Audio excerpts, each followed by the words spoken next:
పక్కన విజువల్స్లో కూడా చూడొచ్చు. ఏదైతే ఆ 4 అంతస్తుల మేడ ఉందో అక్కడ పుల్లయ్య అనే వ్యక్తి తన కుటుంబంతో ఉంటున్నాడు. ఇక్కడ మాత్రం పుల్లయ్య వాళ్ళ అమ్మ ఉంటూ ఉండేది. ఎప్పుడైతే ఇలా వెళ్ళిపోదాం అంటే ఇక్కడ ఏదైతే డబ్బులు ఇవ్వాల్సి వస్తుందేమో అని చెప్పి ఇక్కడ నుంచి వెళ్ళిపోదాం అనే లోపే వాళ్ళ అమ్మను కూడా తీసుకొని వెళ్ళిపోయినట్టుగా తెలుస్తుందని చెప్పొచ్చు. ఇక్కడ వేలాది మంది బాధితులు మనతో పాటు ఉన్నారు. ఒకసారి వాళ్ళతో కూడా మాట్లాడి మరిన్ని వివరాలు కూడా ఒకసారి తెలుసుకునే ప్రయత్నం అయితే చేద్దాం. అమ్మ, మీరు ఎంత చిట్టి వేశారు ఆయన దగ్గర? మేము 20 లక్షలు చీటీ వేస్తాం. అంటే ఎలా తెలుసు మీకు, ఎలా పరిచయం? ఇంటి పక్కల ఇండ్లు కదా, తెలుసు, నమ్మకం. ఆయన ఏది చేసినా కొంచెం మంచిగా చేశాడు అనరాదు, కానీ కాకపోతే ఆయనకి ఏమి వచ్చిందో మనకు, ఆయన ఆపద ఏందో మనకి తెలీదు. మమ్మల్ని అందరినీ ఇంత మోసం చేసుకోవడం అయితే చాలా తప్పు. అది అంటే చూడొచ్చు, గుడిసెలో ఉండే ఆయన ఇప్పుడు 4-5 అంతస్తుల మీద డూప్లెక్స్ ఇల్లు ఉంటున్నాడు. మరి అంత డబ్బు అతనికి ఒకేసారి ఎక్కడి నుంచి వచ్చింది? ఎక్కడి నుంచి వచ్చిందంటే ఇట్లనే సిటీలో కమిషన్ వస్తున్నాయి కదా, ఆ కమిషన్లో ఏమైనా కట్టించుకున్నాడేమో, బంగారు కొనుక్కున్నాడేమో మేము అనుకున్నాము. కాకపోతే ఆయన అనుభవించిందంత మంది పైసలు అనేది ఈ పొద్దు అర్థమైంది అంతే.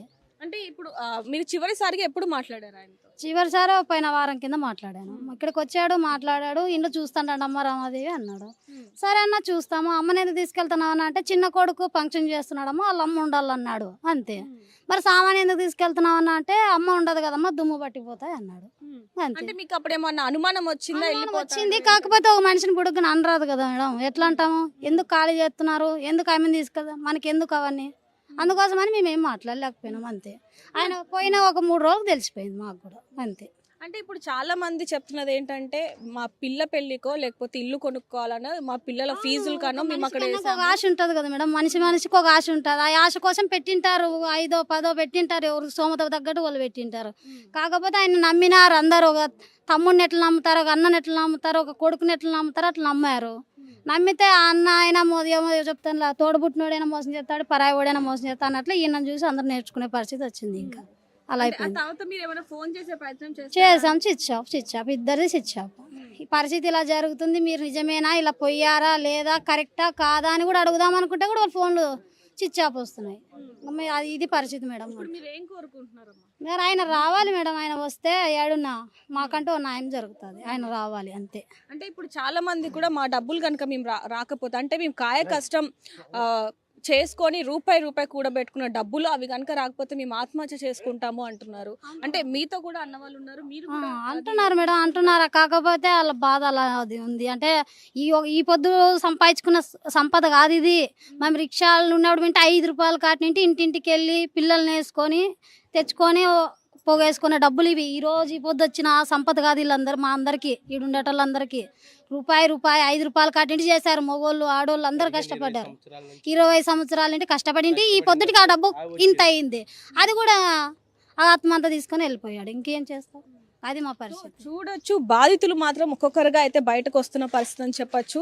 ఎక్కడైనా సరే రాకపోతాడా అన్న ఒక ఆశ మాత్రం వీళ్ళలో ఉన్నట్టుగా అయితే కనిపిస్తుంది. ఏదైనప్పటికీ ఒకవేళ కనుక ఎవరు న్యాయం చేయకపోతే మేము చనిపోతాం, ఆ ఇంటి ముందే కనుక మేము ఆత్మహత్య చేసుకుంటాం అంటూ కూడా బాధితులు వాపోతున్న పరిస్థితి అని చెప్పొచ్చు. ఒక్కొక్కరుగా అయితే బాధితులు వస్తున్నారు. అన్న, మీరెంత చేశారు? మేడం, నా ఫ్రెండ్ అది ఆస్ట్రేలియాలో ఉంటాడు. నన్ను బట్టి ఆయన 10 లక్షలు వేసాడు. పోయిన నెలలోనే అయిపోయింది. అంటే 20 తారీఖు ఇస్తానని చెప్పేసి ఆడన వచ్చే డబ్బులు రాలేదు.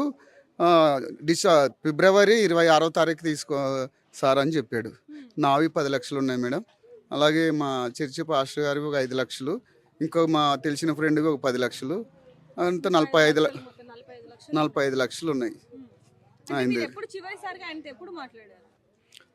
మేడం, జనవరిలోనే 20 తారీఖు వాళ్ళకి నాకు డబ్బులు ఇవ్వట్లేదు, ఒకసారి మీరు చెప్పండి అని చెప్తే చేశాను, ఫోన్ చేశాను. చేస్తే వచ్చే ఉన్నాయన్న, అవి రాగానే నేను ఇస్తాను, ఫోన్ చేయ అవసరం లేదులే అన్నాడు మేడం. ఇట్లా నమ్మేము. నేను 15 సంవత్సరాలు తెలిసిందండి ఆయన మోసం చేసి పరారీలో ఉన్నట్టుగా. మీకు ఎప్పుడు తెలుసు? ఇక్కడ అందరూ వచ్చి వెళ్తున్నారని ఒక అతను ఫోన్ చేసింటే వచ్చి చూశాను మేడం. అది నమ్మేము, విశ్వాసంతో 15 సంవత్సరాల నుండి నేను వేస్తున్నాను. ఇవాళ ఒక్కరోజు కదా, అప్పటి నుంచి ఏదో చిన్నవి అందరినీ నమ్మించి ఈ విధంగా చేశాడు అనొచ్చా, లేకపోతే మామూలుగా అనుకోలేదు మేడం ఇలాగ మోసం చేస్తాడనేసి. మా సైడ్ అతనే కాబట్టి ఇక్కడ అన్ని ఉన్నాయి, ప్రాపర్టీ ఇల్లు అన్నీ ఉన్నాయి కాబట్టి సరే ఎటు పోతాడు ఎప్పుడు ఇస్తున్నాడు కదా అనేసి అట్లాగానే నమ్మి వేసేసాం. అది మేడం. ఇప్పుడు మరి పోలీసులు ఏమంటున్నారు? పోలీసులు ఏమంటున్నారు మేడం, మరి ఇంకా ఎవరు వాళ్ళ మీద ఎఫ్ఐఆర్ చేయలేదు. అదే ఇంకా వస్తాడనే భ్రమలోనే ఉన్నాడు. అంత అలా చేయడు కదా, అనే భ్రమలోని ఇప్పుడు కూడా చాలా మంది అట్లా ఉన్నారు. మరి ఎంతవరకు అవుతుందో మేడం చూస్తా ఉన్నాం. చూడొచ్చు, చాలా మంది ఆశ మాత్రం ఒకటే ఉందని చెప్పొచ్చు. ఏదైనప్పటికీ లాయర్ని కన్సల్ట్ అయినట్టుగా కూడా తెలుస్తుంది. ఒక్కసారి మనం లాయర్కి కాల్ చేసి ఏమంటారు ఏంటనే విషయాలు కూడా ఒకసారి తెలుసుకునే ప్రయత్నం అయితే చేద్దాం. ఎందుకంటే లాయర్ త్రూనే ఆయన చాలా విషయాలను కూడా బయట పెడుతున్నట్టుగా అయితే తెలుస్తుందని చెప్పొచ్చు. మరి లాయర్తో మాట్లాడి ఒకసారి మరిన్ని వివరాలు కూడా తెలుసుకునే ప్రయత్నం చేద్దాం. హలో, నమస్తే అండి. నమస్తే అమ్మా. నేను ఆర్టీవీ నుంచి మాట్లాడుతున్నానండి. అమ్మా, ఆర్టీవీ అండి. అవును, ఇది చెప్పమ్మా. పుల్లయ్య అనే వ్యక్తి మీ దగ్గర నుంచే కాల్ చేశారు అంటూ కొంతమంది బాధితులు చెప్తున్నారండి. లేదు మా అట్లా కాదమ్మా. ఒక 5 days బ్యాక్ నా దగ్గరకు వచ్చినారమ్మా. ఉమ్, లీగల్ అడ్వైస్ కోసం వచ్చినారమ్మా. ఉమ్. ఓకే, లీగల్ అడ్వైస్ ఏమన్నారండి? తీసుకున్నారు అమ్మా. ఏమన్నారండి? అమ్మా, నేనైతే చీటీ వేసినాం మేము సార్. మేము మా దగ్గర చీటీ ఎత్తిన వాళ్ళు మాకు పేమెంట్లు సరిగ్గా చేయలేదు. మేమైతే కొంతమందికి డబ్బులు ఇవ్వాలా, ఉమ్, ఒక 19 లక్షల దాకా డబ్బు ఇవ్వాలా, 19,62,000 ఎంత డబ్బు ఇవ్వాలా. ఉమ్, మాకు రావాల్సింది కూడా 10-15 లక్షల దాకా, 15 కోట్ల దాకా ఉంది. ఉమ్. అంటే వాళ్ళకి 19 కోట్లు రావాలా, ఇవ్వాలా, మాకు రావాలా. 19 కోట్ల అండి, లక్షల? కోట్లమ్మా, అన్ని ఓకే, కోట్లు. ఓకే. ఉమ్, 19 కోట్ల చిల్లర ప్రజలకు మేము ఇవ్వాలా, చీటీలు ఎత్తిన వాళ్ళకి, తర్వాత మేము కొంత అప్పు తీసుకున్న వాళ్ళకి. ఉమ్, తర్వాత మాకు రావాల్సిన డబ్బులు కూడా ఉన్నాయి. అవి పేమెంట్లు సరిగా రాక కొంచెం ఇబ్బందులు అయింది రీపేమెంట్ చేయటము. ఉమ్, ప్రజలు వచ్చి ఇంటి దగ్గరకు వచ్చి కొంత అవమానిస్తున్నారు. ఉమ్. అవమానం తట్టుకోలేక బయటకు వచ్చినాం సార్. లీగల్ గా ఏం చేస్తే సరిపోతుంది అన్న. Okay, okay. ఇంకా లాయర్ గా మేమేం సలహా ఇస్తాం, 2. ఒకటి, అవకాశం ఉంటే కట్టేసుకుని సెటిల్ చేసుకోండి, ఉమ్. లేదంటే కోర్టులో ఇన్సాల్వెన్సీ అప్లికేషన్ వేద్దాము అని చెప్పాను. ఓకే అండి, ఓకే. అంతే అడ్వైస్ తీసుకున్నారు. సరే మళ్ళీ వస్తాం సార్ అన్నారు, వెళ్ళిపోయినారు. Okay sir, okay. తర్వాత మరి వాళ్ళు స్విచ్ ఆఫ్ చేసుకున్నారమ్మా. ఎవరెవరో నాకు ఫోన్ చేస్తే ఉమ్. సరే కనీసం చెప్పదాం అనుకుంటే కూడా అవకాశం లేదు. ఓకే అండి, ఓకే. మళ్ళీ ఏమైనా వేరే అడ్వకేట్ ఏమైనా కలిసినారేమో తెలీదు. ఓకే అండి, ఓకే. నాకు ఒక రిక్వెస్ట్ చేసిండేది ఏంటంటే, వాళ్ళు ఉమ్, సార్ మా వాచ్మెన్ నంబర్ ఇస్తాము, ఉమ్. మొత్తం అక్కడ ఇల్లు అంతా లాక్ చేసుకుని వచ్చినాము, ఇల్లు ఆడే ఉంది, మా వెహికల్స్ ఆడే ఉన్నాయి, మా ప్రాపర్టీస్ అన్ని ఆడే ఉన్నాయి, మా వాచ్మెన్ కి ఒక మాట చెప్పండి, ఇక్కడ ఇల్లు అంతా కాపలా కాచుకుని ఉండు, మేము వచ్చిన తర్వాత ఏదో మాట్లాడుకుంటామని చెప్పండి సార్ అన్నారు. మీరే చెప్పండి అంటే, లేదు సార్ నా ఫోన్ ఎత్తట్లేదు, అందుకే మీకు చెప్తున్నాను అన్నాడు. అచ్చా, ఓకే అండి, ఓకే. ఆ విధంగా నా ఫోన్ నంబర్ వాచ్మెన్ సెల్లులో పడడం వల్ల వీళ్ళందరికీ సర్క్యులేట్ అయినట్టు. Okay, okay. ఇంకా అప్పటి నుంచి వాళ్ళు మీకు కాంటాక్ట్ లో లేరండి? లేదు మా, ఇప్పుడు 6 days అవుతుందమ్మా. 6 days బ్యాక్ వచ్చినారు నా దగ్గరికి. ఓకే అండి, ఓకే. వీళ్ళు నాకు ఫోన్ చేసిన వాళ్ళకి కూడా అదే నేను చెప్తున్నా. ఉమ్, అరే బాబు, 6 days బ్యాక్ అయితే వచ్చినారు, ఒక లీగల్ ఒపీనియన్ కోసం వచ్చినారు అడ్వకేట్ దగ్గరికి. ఉమ్, ఉమ్. సరే లీగల్ ఒపీనియన్ తీసుకున్నారు, మళ్ళీ వస్తామన్నారు, మళ్ళీ రాలా. ఒకవేళ వస్తే మీ నంబర్లన్నీ నేను రాసి పెట్టుకుంటున్నానమ్మా, ఎవరో నుంచి ఓకే అండి, ఓకే. వచ్చింది తప్పకుండా. వాళ్ళందరికీ మరి మీరు ఫోన్ చేసి మాట్లాడండి. డబ్బులు ఇచ్చిన వాళ్ళైతే ఎదురు చూస్తారు కదా, టెన్షన్ ఉంటాయి వాళ్ళకి అవును. అని చెప్పన్నా. తర్వాత మళ్ళీ వాళ్ళు కాంటాక్ట్ లో లేరు. ఒకవేళ ఉంటే తప్పకుండా మెసేజ్ అయితే ఇస్తా.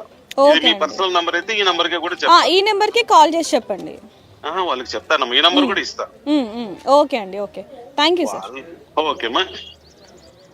సో చూడొచ్చు, లాయర్ దగ్గరికి వెళ్ళి కూడా కన్సల్ట్ అయినట్టుగా అయితే తెలుస్తుంది. అతని ఒపీనియన్ కూడా తీసుకున్నట్టుగా అయితే తెలుస్తుంది. ఏదైనప్పటికీ మరి వాళ్ళు ఎందుకని కాంటాక్ట్లో లేరు, నిజంగానే ఇంతమంది బాధితులు ఉన్నప్పుడు వాళ్ళకి డబ్బులు ఇవ్వాల్సిన బాధ్యత ఉన్నప్పుడు మరి ఎందుకు ఆ విధంగా పరారీలో ఉన్నట్టుగా కూడా తెలుస్తుందని చెప్పొచ్చు. ఎవరైతే వాచ్మ్యాన్కి ఫోన్ చేశాడో, అంటే వాచ్మ్యాన్కి ఫోన్ చేసి ఏదైతే అక్కడ సీసీ కెమెరాస్ ఉన్నాయో అతన్ని ఫోన్లోనే యాక్సెస్ చేయించుకొని, అంటే అతను